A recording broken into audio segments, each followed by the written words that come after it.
hospital was done with me, and new patients were being admitted. I felt a little put out by the whole affair.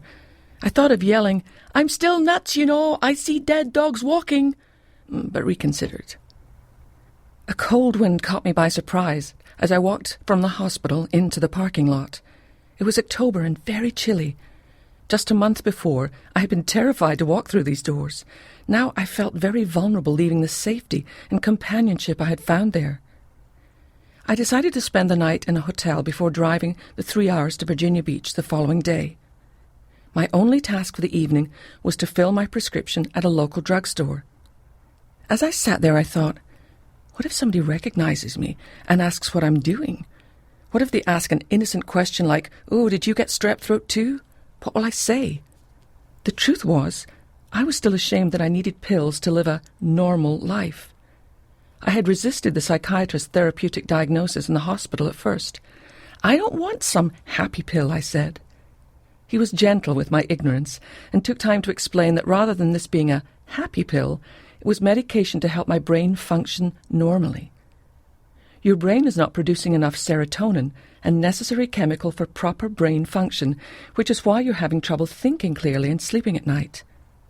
Reluctantly, I began to take the medication, and within a few days I could tell a significant difference. The most obvious was that I stopped crying all the time. I began to feel the faintest touch of hope again.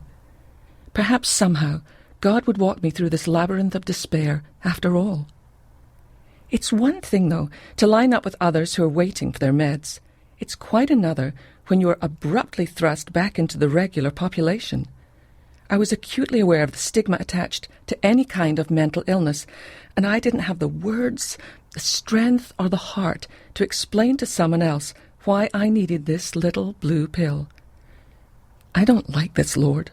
This is not what I thought my life would look like," I prayed in my car. And in my heart, I heard him answer, "I know, Sheila. Just follow me." August the 4th, 2008. The Waiting Room. The waiting room seemed carefully designed to send a message to young or old. You are okay. This is normal. In one corner were children's books and toys, a table and 4 chairs designed for little legs. In the other corner, a sofa and a coffee table with magazines, from Sports Illustrated to women's magazines, showing the latest fashions draped on ridiculously skinny girls.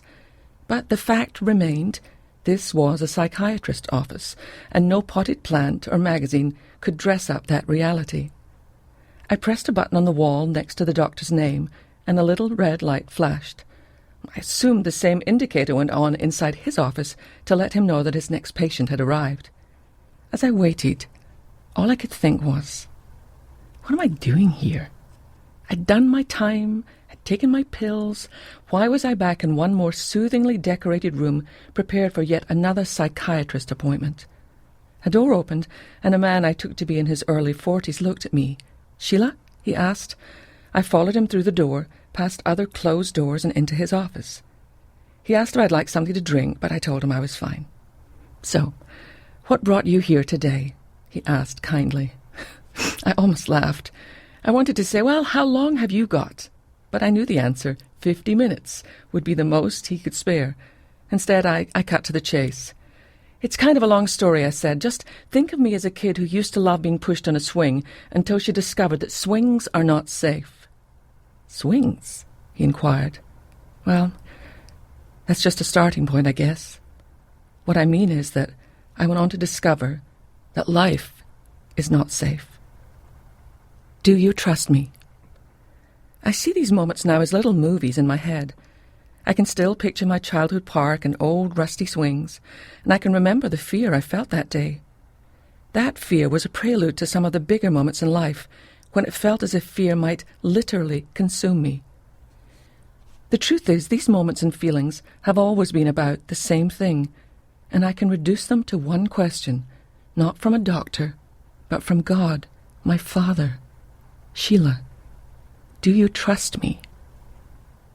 I've answered yes many times, only to discover that the question is so much bigger than I ever imagined. So this is a book about trust, how hard it is to trust, how we learn to trust, how we live with